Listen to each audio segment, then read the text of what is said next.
America's largest underground water supply is going down. The data is striking. The Ogallala Aquifer, the High Plains Aquifer, underlies 175,000 square miles across 8 states, from South Dakota to the Texas Panhandle, and provides roughly 30% of the groundwater used to irrigate American farms. New reporting this past week is renewing attention on a number the U.S. Geological Survey has been tracking for 38 years.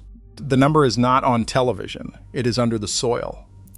Water levels have dropped more than 200 feet in some areas. Some sections are over 50% depleted. 330 cubic kilometers have been removed from underground storage since 1950. Texas is losing 18 inches of water level per year. Nebraska is gaining. Recharge in heavily pumped zones is between 1/2 and 1 inch per year. Pumping is 15 to 20 inches per year. Full natural recovery would take approximately 6,000 years. It is no longer a question of whether the aquifer is being depleted. It has been depleting for 70 years. The question is what happens to the farms, the towns, the families on top of it when the wells start going dry.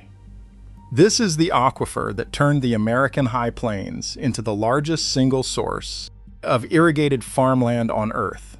This is the same region that emptied itself once before. In the 1930s, when the soil blew away, 3 million people walked away from their farms. The Dust Bowl ended. The irrigation that replaced it is what is now emptying the water below it. It is no longer the same kind of crisis. But here is the detail that tells the real story. The U.S. Geological Survey has been monitoring the High Plains Aquifer since 1988. They have wells, remote sensors, satellite data from the GRACE mission, published reports for 38 consecutive years. They have measured every state, every county. The latest update shows the same trend it has shown for decades, only sharper. USGS reported a fact in plain language that the latest reporting brought back into headlines this week. Their words: some areas of the High Plains Aquifer are now over 50% depleted. The farmers in Hugoton, Kansas, watching their well pump pressure drop after every irrigation season. The ranchers in the Texas Panhandle drilling deeper every 5 years.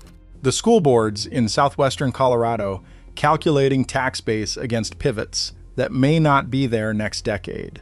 The grain elevators in Oklahoma deciding which contracts they can still sign. The families in eastern New Mexico deciding whether the next generation has a future on the same land their grandparents homesteaded.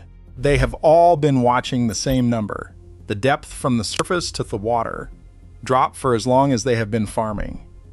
For 70 years, the High Plains have been irrigated from a single underground source, a source so vast that the farmers who first pumped it called it bottomless. Pattern has held. The question now is whether the next 30 years can hold it, or whether the bottom has been found. This is how it happened. The water was already there before anyone knew it. Between 2 and 6 million years ago, ancient rivers eroding the Rocky Mountains carried sand and gravel across what is now the High Plains. Water seeped down through the porous layers and stayed. For millions of years it sat untouched under the ground. Then the settlers arrived. The 1850s, the first windmills began pumping small amounts of water. For 60 years, the use was minimal. In the 1930s, the soil above the aquifer blew away in the Dust Bowl. By the late 1940s, technology had changed. The diesel pump, the electric pump, the center pivot irrigation system arrived on the High Plains together. The pumping curve went vertical. In 1965, the federal government classified Ogallala groundwater as a non-renewable resource. In 1988, Congress instructed the USGS to monitor the aquifer every year. Every report since has shown the same line: down. In December of 2022, the Kansas Water Authority published a statement that had not appeared in its history. The policy of planned depletion, it said, was no longer in the state's interest, and the latest reporting brought the math back into national headlines. The water is going down faster than the sky puts it back. What was making the math look that way was three things happening at the same time. Pumping faster, recharging slower, saturated thickness going down. The Ogallala is not a single underground lake, the U.S. Geological Survey has been explaining this since 1988. The aquifer is a vast layer of sand and gravel and silt with water trapped in the pore spaces between the grains. Recharge depends on rainfall reaching the water table through the soil above. In some areas, that recharge is functionally zero because the layers above are sealed. In the Texas Panhandle and western Kansas, recharge averages between 1/2 and 1 inch per year. Pumping averages 15 to 20 inches per year. The math is not 1.5 to 1. It is 15 to 30 times faster than the system can refill. Mining. That is the official term USGS uses for what is happening here. The word that turns a natural water supply into a non-renewable resource, a category the federal government already applied to Ogallala groundwater, 1965. Unlike a river, which refills in a year, and a reservoir, which refills in a season, the Ogallala refills on a scale measured in thousands of years. If pumping stopped today, full natural recovery would take approximately 6,000 years. Slow enough to be invisible above ground. Fast enough to outpace any human generation. That is what every well driller in the 8-state region is reading on the gauge when they bring up a new measurement. To understand what is actually happening under the surface, look at how the aquifer was made. Between 2 and 6 million years ago, ancient rivers eroding the Rocky Mountains ran east across what is now the High Plains. They carried sand and gravel and silt out of the mountains. The water seeped down through the porous layers and was trapped in the pore spaces between the grains. That was the Ogallala. Every drop of water in it is paleo-water. It was here before there were people on this continent. By the 1950s, the pumps had arrived. Water that had sat under the ground for millions of years started coming up faster than it could be replaced. Here is what is not making most headlines. The same region that holds the Ogallala emptied itself once before. In the 1930s, the southern High Plains, Texas, Oklahoma, Kansas, Colorado, New Mexico, entered a drought after decades of over-plowing. Farmers who broke the sod believed the rain would follow the plow. It did not. The grass was gone. The topsoil blew.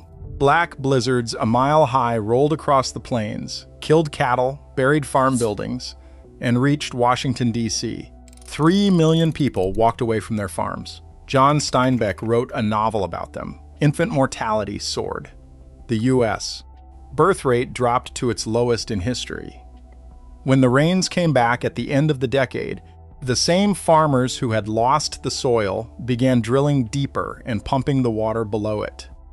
The same region that lost its topsoil to drought in the 1930s is now losing its groundwater to pumps in the 2020s. The people on top of that ground are the third generation to be told that the resource beneath them is bottomless, and it is still not over. The U.S. Geological Survey has not declared a crisis. They have not declared the aquifer dead. They have not declared a recovery. The pumps are still running. The water levels are still dropping. The saturated thickness is still thinning.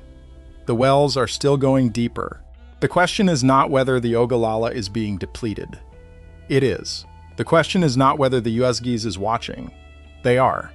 The question is what the people who live above the aquifer, work in the fields, pay taxes in the small towns of the 8-state region, the residents of Hugoton, Dimmitt, Eads, the grain towns of the Texas Panhandle and western Kansas, will do when the cost of pumping water becomes higher than the price of growing food.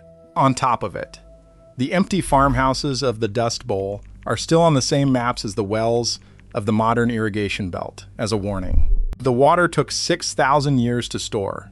The pumps are emptying it in 70, and the Farm Belt is doing the math. If this story is worth telling, subscribe. We cover more of these every week.